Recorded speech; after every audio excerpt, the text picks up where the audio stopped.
So we had some news come out last night or yesterday afternoon that the Packers will officially not be re-signing Marcedes Lewis. He was already a free agent, but there was still talk about potentially the chance of him returning because he hadn't yet signed with another team. But last night it came out from Bill Huber of Sports Illustrated here, saying after drafting 2 tight ends in the 2023 NFL Draft, the Green Bay Packers will not be re-signing veteran Marcedes Lewis, a source told Packers Central on Sunday night. He also said, Lewis had a remarkable 5 seasons in Green Bay and would have been interested in jumping on board for number 6. So according to Bill Huber, the Packers seem to be the ones who wanted to move on from Marcedes Lewis. He seemed to be at least somewhat interested in returning another season. But I think when we look at the reason for this happening, I don't think it's because the Packers think that Marcedes Lewis wouldn't be a valuable asset on this team coming into 2023, especially in the running game as he has been for years and years here in Green Bay.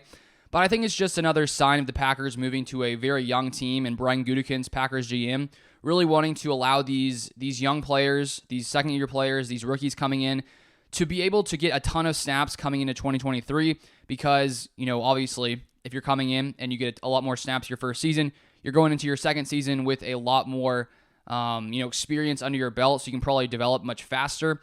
And because the Packers are in a sort of transition phase moving to Jordan Love, if Rodgers had come back in 2023, likely a lot of veterans would have returned. But because of the Packers moving to Jordan Love, Brian Gutekunst has sort of been willing to allow these young players to come in here and most likely get a lot of snaps in 2023. And when we look at the Packers draft picks, drafting 2 tight ends pretty early in the draft, second-round pick Luke Musgrave from Oregon State, and then third-round pick tight end Tyler Kraft as well. With those guys now on the roster, I think that we're going to see them get more playing time than typically rookies would have gotten here in Green Bay. Because if we now look at the tight end room, we have Josiah DeGuara and Tyler Davis both entering their 4th season. And then outside of the rookie draft picks and Luke Musgrave and Tyler Kraft, we have a few different undrafted free agents. Austin Allen, and an undrafted free agent from 2022. Nick Guggemos, a 2021 undrafted free agent. And then Cameron McDonald from Florida State, another undrafted free agent. So there's tons of young talent in this tight end room, especially, of course, with our second and third round picks from this past season. And when we look at the Packers in the past 5 years, every single season they've only kept 4 tight ends when they had their initial 53-man roster.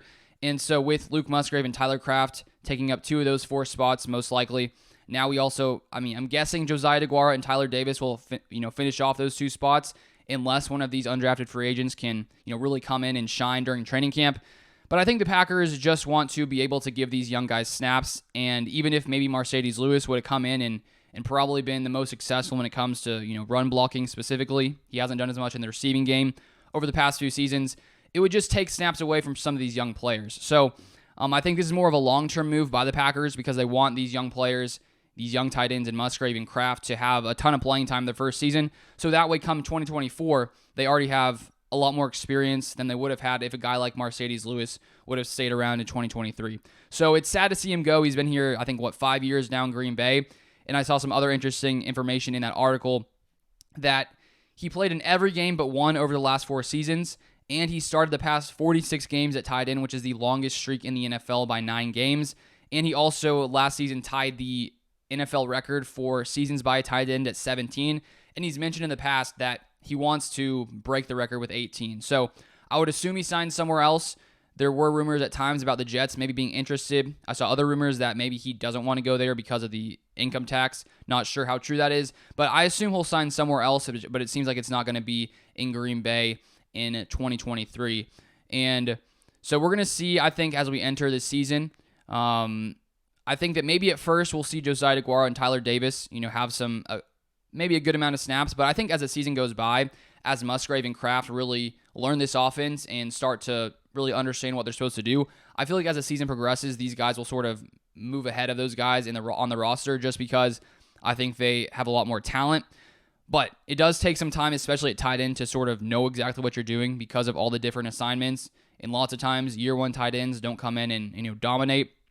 But they are going to have more of an opportunity this season because the Packers have gotten rid of so many veterans, not only Marcedes Lewis, but also, of course, Robert Tonyan, who was the main receiving tight end here last season going to Chicago. So the tight end room is wide open. And so I think that if Musgrave and Kraft can really pick things up quickly, there's no reason why they can't take a majority of the snaps here in Green Bay. And not only in 2023, but the more snaps they have in 2023, as I already mentioned, the more ready they'll be for 2024. So I think the Packers are sort of in this long-term mode where they've let tons of veterans go because they're moving to Jordan Love. And we'll sort of see how they progress over the next couple seasons. And so in 2024, the Packers will probably be better off because of them playing a lot more in 2023. So that is the most recent news in Green Bay. I'll be back out later today with a recap of the rookie camp over the weekend and also some more videos in the next few days. So thank you so much for watching. Subscribe to stay up to date with all Packers news, and I'll see you guys next time.